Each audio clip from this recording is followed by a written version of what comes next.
Ladies and gentlemen, welcome back to my channel. Today I have some exciting news for all the card game enthusiasts out there. It's time to level up your game with the latest and greatest Fire and Water Soulbound reward cards. In this video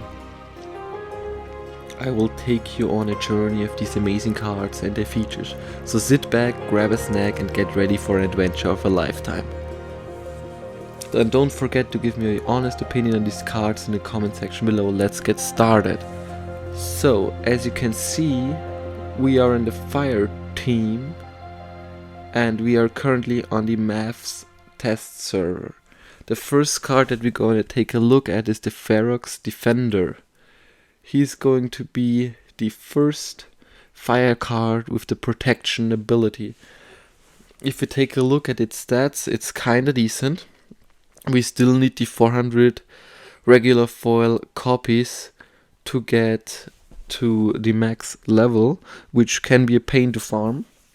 We don't know how long it will take us, but it seems overall this card is pretty decent. Especially, just remind, playing in silver, even this, or in bronze, this one copy can be game changing. For example, in a lot of melee attack from any position rule sets, this would be great to use. Also, I'd like to point out that in the later levels, he's a great support monster with the repair ability, and this card will do absolutely amazing against the demon shark. So in total, I'm pretty hyped about this card and I'd love to play him in certain rule sets, but it's not the best of the best, but it's not really bad. We can also now see the Firecaller. On this particular card, we certainly see, even at level 1, the new ability called Martyr. This monster gives us the advantage of when it dies, it gets +1 to all of the monsters next to them. So the first few levels are very not entertaining, like not very something special, because until silver you don't get any extra abilities. You want this monster to die fast. He's pretty quick. He has less hit points, which is good. I don't like the fact that it develops more hit points in the later levels of the game. It has 4 attack, which is pretty okay, but it's not like, even it can be this ability is so overpowered, but in particular I don't think this card is that great, because the Fury ability, especially if you play a ranged fire team, you won't play the Fury ability that much. And the Snare, if you don't have a flying monster with Snare, you probably don't use this card very often. So I'm kinda a little not impressed. I'm not even underwhelmed. It's okay to be there, but I don't think I will use this card that often. Then we can take a look at the rare cards. We got 2. First up is the Summoner. I actually like that the enemy monsters get -2 armor. I have to admit, it's pretty substantial to reduce those, because a lot of fire monsters have high attack points but no piercing abilities. And of course the Gladius ability, there you can quickly see the stats, is as usual as every rare summoner. And then we can take a look at the other rare card, which looks pretty interesting to me, to be fair. In the lower levels, like this level 1 copy for example, I don't think I would use it as often as I think, because the life leech ability is great. I would only use this card in rule sets where the enemies are not allowed to use any shields. Like for example, this is in bronze, only 1 attack, so it gets 1 health. It's not decently fast, but it's not so slow. But personally, in the low levels it is not that good. But especially in gold, where it gets the spell ability, I feel like this card could be great. And also later, with the new weapon training ability, the Oppress can help to do some significant change to your output. With a Yasek, this card can also be paired very well. because Scattershot will help them to dispel all of their enemy monsters, and you think your opponent is to buff them a lot, I think it's gonna be great. But in the low levels, this card is just not pretty good. Like, I won't play them in the low levels. I don't think I would play him in my bronze or silver league account. Maybe from time to time, if I can fit a 3-mana Manster and don't have access to Uraeus, but I don't actually know about this. I have mixed feelings, but what I can say about this card is, look at the artwork. The artwork looks so great. It's so detailed. I love it. They really improved. Then, now we are at the epic standpoint. We have one epic card. Here, it's the Taunt Monster. And I'm glad Fire finally got a Taunt Monster. And such a great one too. At first, this card was way better, because it also got Magic Reflect. But now, I think the redemption ability is just like, okay, it's good in if your opponent plays a Lorna Shine, or in Divine Shield rule sets, this card can be amazing. This card can also be very good if you play against the Kalia to get rid of all of the shields. But personally, if you're not playing in gold, like you have a level 4 copy and above, it's not that useful. Maybe I'm completely wrong, but then the return fire starts to be amazing, especially if you play against a Yasik. And then if you take a look at the diamond level, where it also gets the phase ability, it still only has 4 speed. With a Yasik it could be 6 speed, and then plus 2 speed with our 2 swiftness monsters would be 8 speed. Maybe getting a blind in there, this card is going to wreck your opponents. They will need so fast monsters to actually hit her that I feel pretty confident in using her a lot in the higher leagues, and that I actually will fall in love with this card if the stats stay the same. So nothing is finalized, but I hope everything is going to be stay at this date. I waited to make this video because I want them to be at the higher levels, like at how they should potentially be, to not make some false assumptions.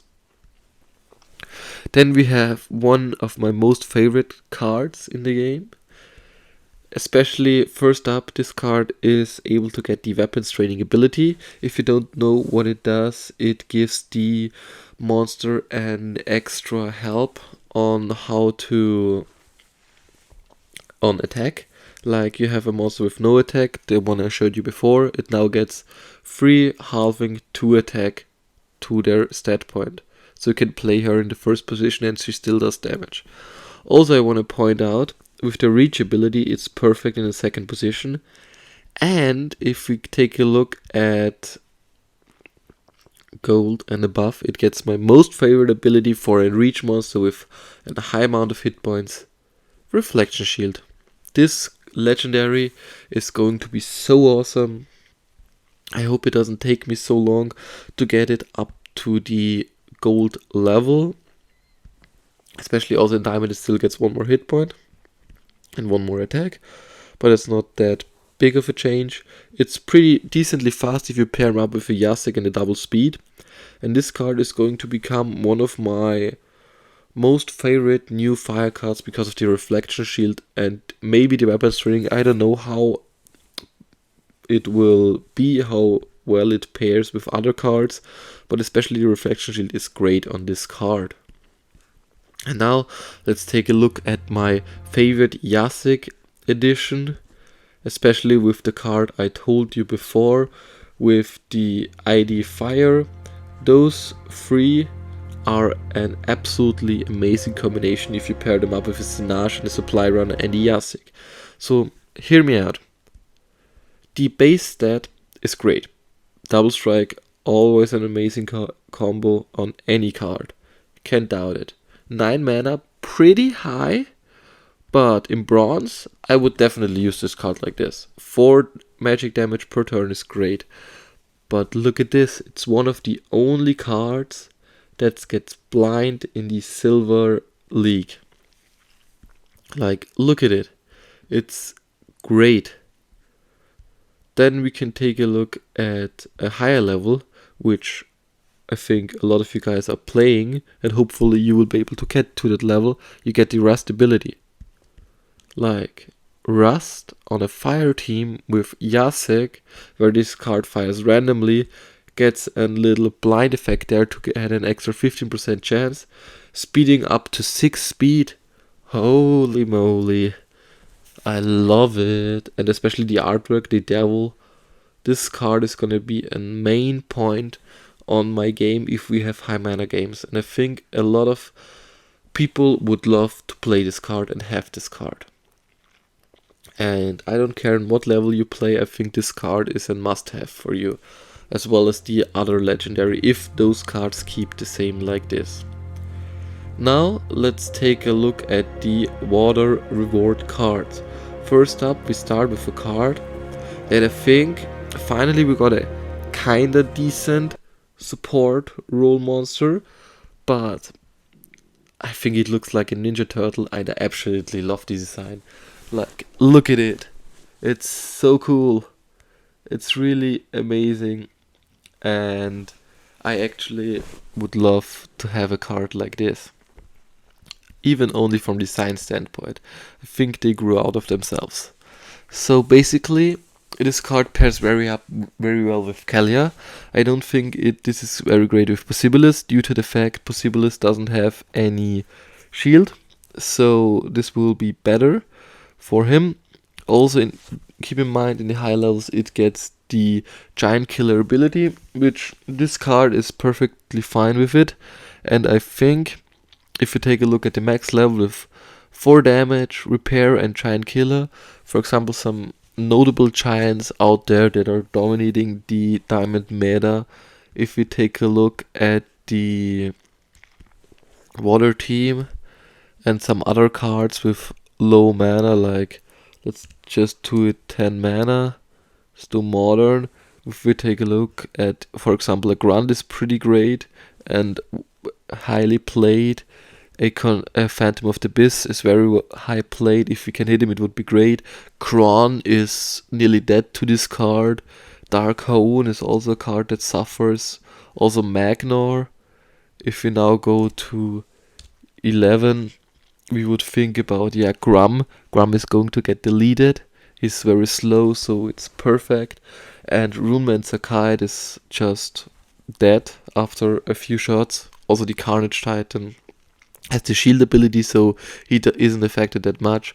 Also Night Ghoul, I think it works on Night Ghoul too to get the 8 damage through. So now let's look at the next one.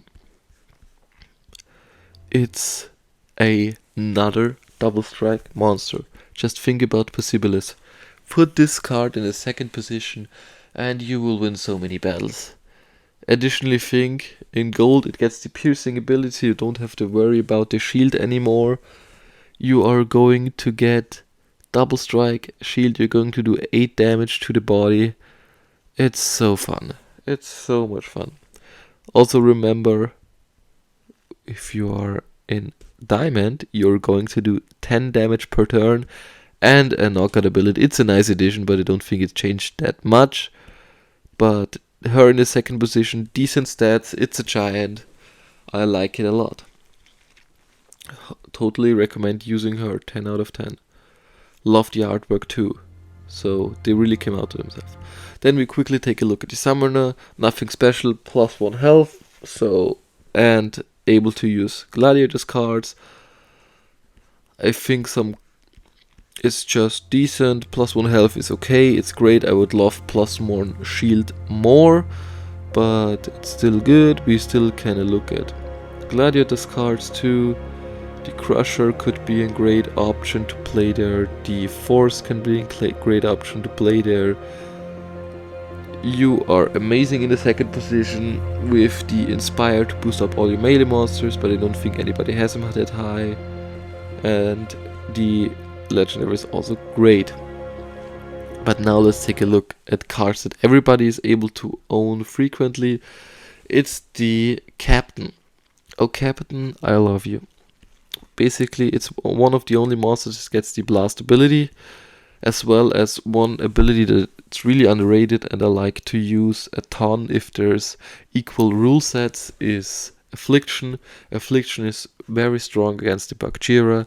Affliction is very strong against the Madurgalian that heals your frontline monster. And I think this card will change up the meta significantly. I don't think the Blast and the Affliction is really a deciding factor. I don't think the Fury is such intimidating and such game-changing, game-breaking as the other two abilities are. Keep in mind this card is very slow and doesn't have a lot of hit points. It costs 6 mana, so you probably don't want to play him in lower mana rule sets. I would prefer the Demon Shark and the Deep Lurker. Those two I would prefer more than the Captain. But overall, I think it's a solid card, and in certain rule sets, it can help you secure the victory. So now let's take a look at the epic one, and there it is. Yeah. What do you have to say about this? Even at a level 1, I would use him because of Rust. I love it. Basically, this card, I love it so much. Then we also get the dodge ability in silver. What do you want? I love it. Especially with weapons training in the first position or even in the third position. I actually like this card a lot. Then you have to keep in mind, we just also get the backfire ability in high gold, which is absolutely great if you pair him up with some fast monsters. He's decently fast with 6 speed.